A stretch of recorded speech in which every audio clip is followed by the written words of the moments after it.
What are we talking about here? We're talking about personality sexing in its shadow form, which is a comfort cover-up where you don't actually identify and get to the core feeling, but you cover it up, and you cover it up with sexing, or you cover it up with fooding, or you cover it up with gossiping. So the cover-up, right, the feeding of the addiction, and it's an addiction because you desperately need to cover it up, and it's unconscious. You're actually unaware of what you're really doing. Right? That unconscious cover-up, as in Annie's first story of her first relationship, where there was this kind of desperate need for sexing, but it was covering up, right, the pain of the imminent breakup of the relationship. Or in my Barnes & Noble bookstore story, right, we're engaged in a cover-up which is unconscious. That creates not Eros. That creates what Annie and I are going to call Pseudo Eros. And the distinction in being able to discern between Eros and Pseudo Eros is a critical, gorgeous practice for all of life and for actually creating a sexuality that's alive, awake, and aware and whole, right, and just wildly, intensely satisfying. So what's the distinction? So Eros, right, is when there's genuine fullness of presence, right? So it's got fullness of presence. That's one. Two, you're on the inside.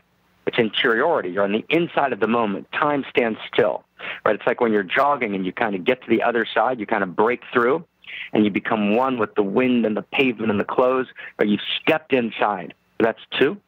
Right? Three, right? In genuine Eros, there's not a desperation, but you're filled with the fullness and delight of yearning.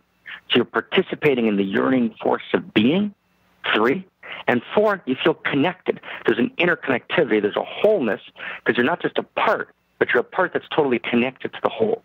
So genuine Eros has four qualities: presence, interiority, yearning, and interconnectivity, wholeness. Pseudo-Eros is when you have a hit of emptiness and you move to cover up the hit. Now, this is a really, really kind of gorgeous understanding, which really just opens things up. Because what happens is, when we get a hit of emptiness, we're not mindful of it. In life, friends, life is what you do with your emptiness. The difference between a person who's awake and asleep is what you do with your emptiness. And the first step is becoming aware of your emptiness. Now, as a society, we define people as consumers. But actually, people are lovers. When you define a person as a consumer, right, your basic strategy for dealing with the emptiness is denial, right, is cover-up. So addiction, and sexual addiction, right, as a primary example, at its root, is the inability to stay in the emptiness. Right? It's the inability to stay in the whole. Right? The whole is unconscious.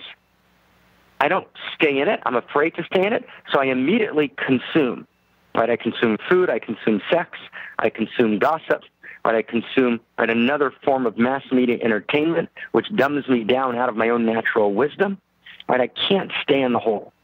Right? The second practice that Ann and I want to share with you today is stay in the whole.